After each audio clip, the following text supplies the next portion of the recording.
Friends, ನೀವೇ ನೋಡ್ಬೋದು ಇಲ್ಲಿ ತುಂಬ ಸ್ನೋಫಾಲ್ ಆಗ್ತಾಯಿದೆ. ಈ ಇಯರಲ್ಲಿ ಇದೆ ಫಸ್ಟ್ ಟೈಮ್ ಈ ಥರ ಸ್ನೋಫಾಲ್ ಆಗ್ತಾ ಇರೋದು. ಸೊ ನೋಡಿ, ನೈಟ್ 8 ಗಂಟೆ. ಸೊ ಇಷ್ಟೊಂದು ಸ್ನೋಫಾಲ್ ಆಗ್ತಾಯಿದೆ ಇಲ್ಲಿ. ತುಂಬ ಖುಷಿಯಾಗುತ್ತೆ ನೋಡೋದಕ್ಕೆ.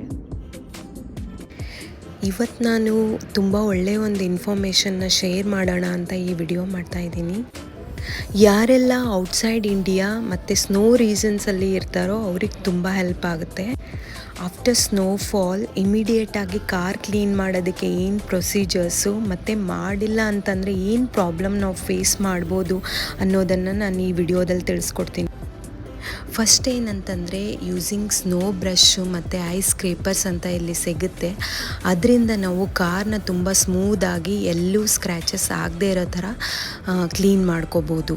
ನೀವು ಇಮಿಡಿಯೇಟಾಗಿ ಕ್ಲೀನ್ ಮಾಡೋದ್ರಿಂದ ಟೈಮ್ ಕೂಡ ಸೇವ್ ಆಗುತ್ತೆ ಮತ್ತು ಐಸು ತುಂಬ ಹೊತ್ತು ಇರೋದ್ರಿಂದ ಗಟ್ಟಿಯಾದಾಗ ಅದನ್ನು ಕ್ಲೀನ್ ಮಾಡೋದಕ್ಕೆ ತುಂಬ ಟೈಮ್ ತೊಗೊಳುತ್ತೆ. ಆಮೇಲೆ ಸ್ಕ್ರ್ಯಾಚಸ್ ಆಗೋ ಚಾನ್ಸಸ್ ಇರುತ್ತೆ ಮತ್ತು ಗ್ಲಾಸಸ್ಸು ಬ್ರೇಕ್ ಆಗೋ ಚಾನ್ಸಸ್ ಇರುತ್ತೆ.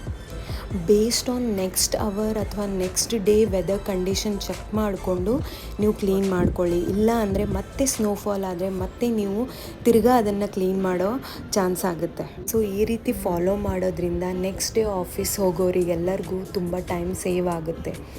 ಮತ್ತು car mirrors, back side of car ಅದನ್ನೆಲ್ಲ ತುಂಬ ಚೆನ್ನಾಗಿ ಕ್ಲೀನ್ ಮಾಡ್ಕೋಬೇಕಾಗುತ್ತೆ. ಮಾಡಿಲ್ಲ ಅಂತಂದರೆ ಕಾಪ್ಸ್ ಹಿಡಿತಾರೆ, ಇಲ್ಲಾಂದರೆ ಫೈನ್ ಕಟ್ಟಬೇಕಾಗುತ್ತೆ.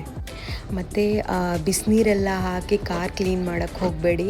ಸೊ ಇದರಿಂದ ಏನಾಗುತ್ತೆ ಅಂದರೆ ಟೆಂಪ್ರೇಚರ್ ವೇರಿಯೇಷನ್ ಆಗಿಬಿಟ್ಟು ಗ್ಲಾಸಸ್ ಎಲ್ಲ ಒಡೆದು ಹೋಗೋ ಚಾನ್ಸಸ್ ಇರುತ್ತೆ.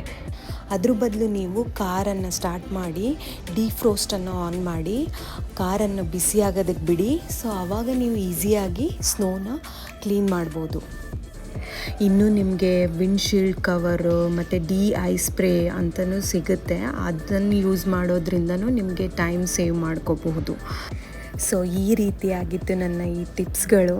ಸೊ ಇದೆಲ್ಲ ನಿಮಗೆ ಹೆಲ್ಪ್ ಆಗಿರುತ್ತೆ ಅಂತ ಅಂದ್ಕೊಂಡಿದ್ದೀನಿ. ಮತ್ತೆ ಒಂದು ಒಳ್ಳೆ ವಿಡಿಯೋ ಒಂದಿಗೆ ಸಿಗ್ತೀನಿ. See you on next vlog. Bye.